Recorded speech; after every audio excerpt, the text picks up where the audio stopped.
Boss Jaime! Thank you, alusan mga ito.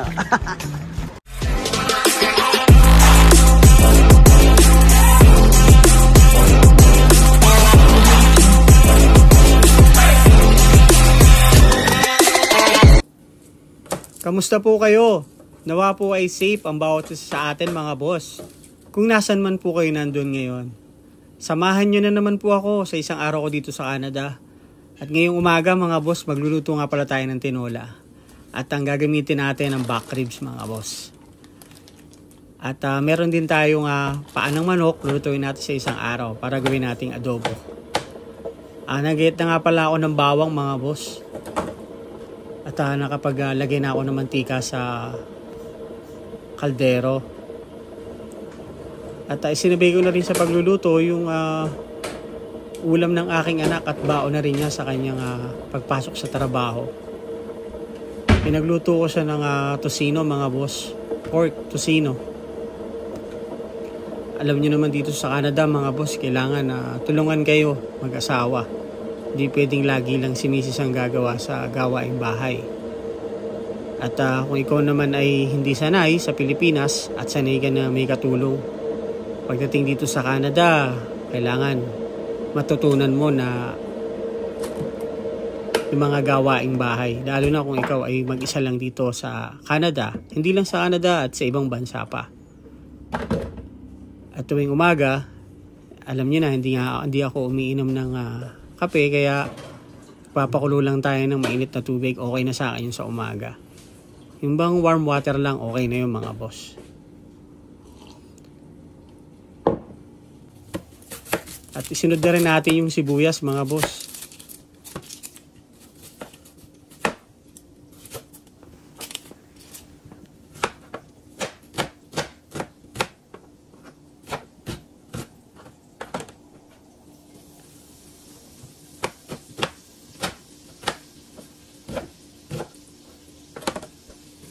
Hindi nga pala ako ganun kagaling magluto mga boss ha.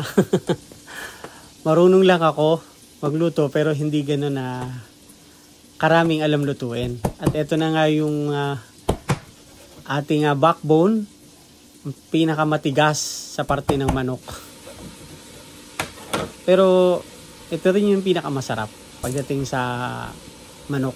Yung backbone, pwedeng adobo at pwede rin tinola. May nakalimutan nga pala ako mga boss. Hindi maglalasang tinola kung walang luya. Sana may luya dun sa rep. Ayun. Merong natirang luya mga boss. Maliit na luya. Pwede na yan mga boss. Kung ano lang ang meron tayo sa rep, yun na lang ating gamitin. Kami lang naman mag-asawang kakain yan.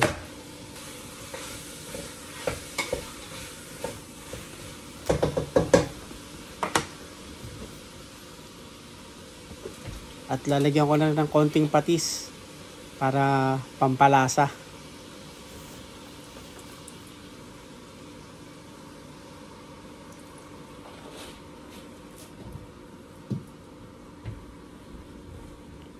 Siyempre, pamintang buo. Pero wala yata kaming pamintang buo, kaya pamintang durog na lang gagamitin ko.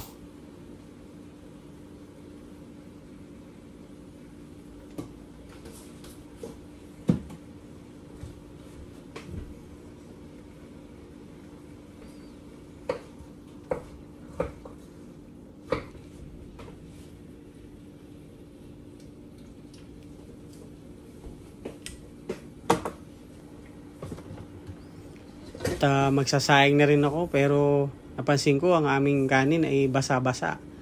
Kasi minsan hindi na kami nakakakain sa bahay. At mukhang hindi na rin makakain, kaya itinapon ko na rin, nakakapanghinayang. Pero hindi pwedeng kainin namin yung panis, baka kasakit naman.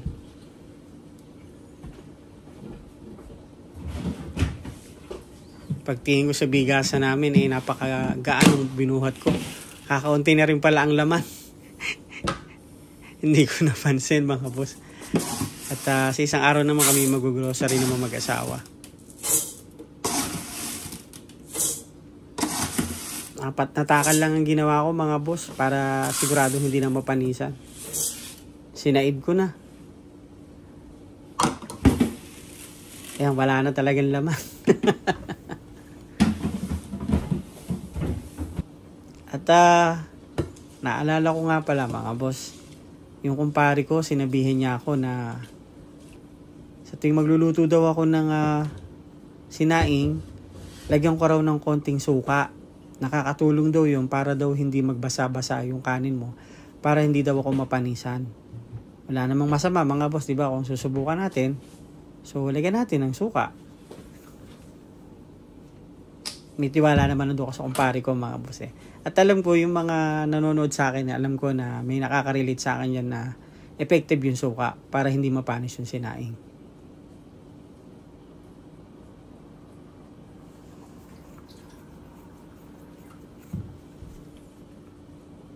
Isang kutsaritang suka mga boss. Okay na yun.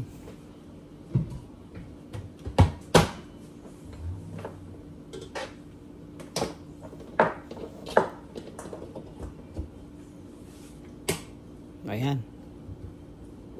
Hintayin na lang natin maluto.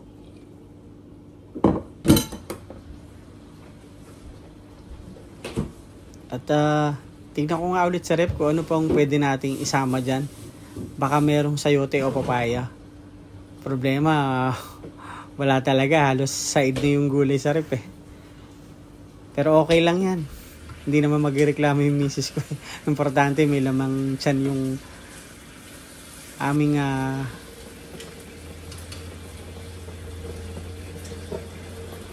babaunin. Pwede na yan. Oh, kita nyo naman. Nakalabas yung bulsa ko. Ibig sabihin wala talaga akong pera. Oh, ako po, napakamot pa ako sa puwet mga boss. Nakakahiya sa inyo. Hugasan ko muna yung kamay ko. Baka sabihin nyo naman eh, ang bastos ko naman.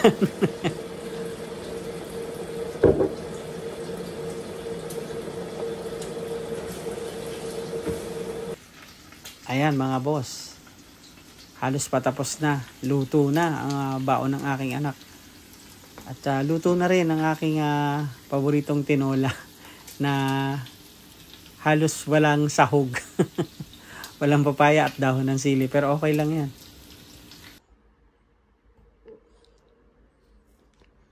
Pwede na mga boss. Ito yung kanin ko. Ito yung kay Mrs. na merong tusino. Tapos ito yung tinola ko. Ito kay Mrs. Ito naman ang pagkain ng anak ko na iiwan ko. Pasok na tayo mga boss.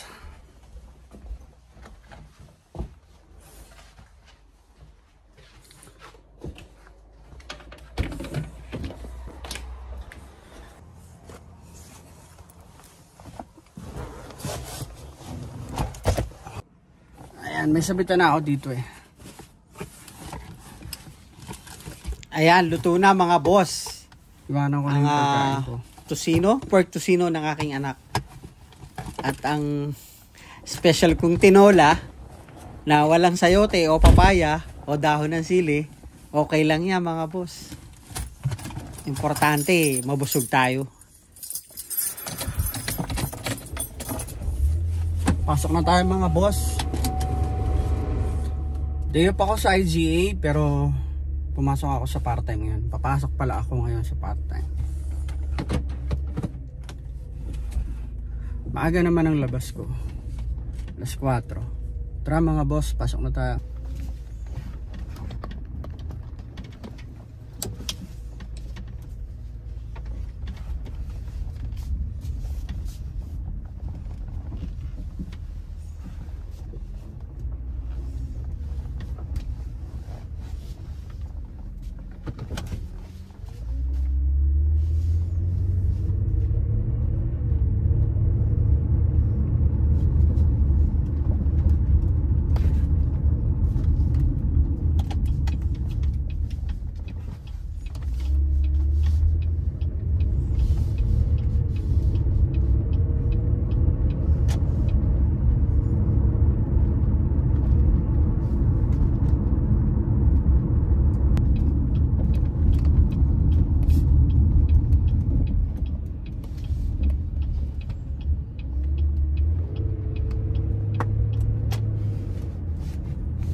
Diyos ko po, patawarin.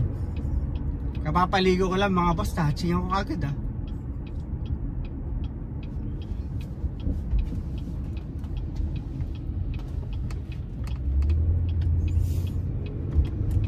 Di pa rin sila tapos mag-repair ng kalsada. Pero mabilis pa rin sila kasi nadadaanan na to eh.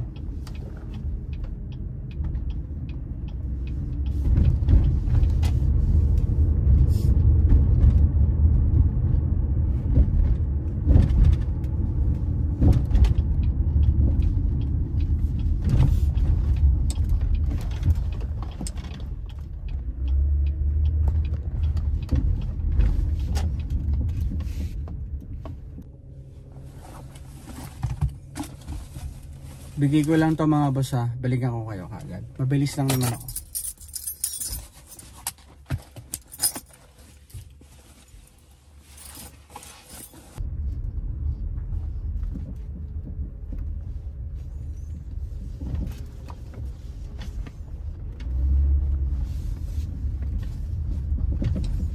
Yun sila mga boss ha. Nag-repair pa rin sila. Malaki ang sahod doon ng mga yan eh. Kasi mahirap naman yung trabaho nila. Nasa kalsada ka, tapos napakainit. Tapos alam nyo na yun, yung trabaho talagang mahirap.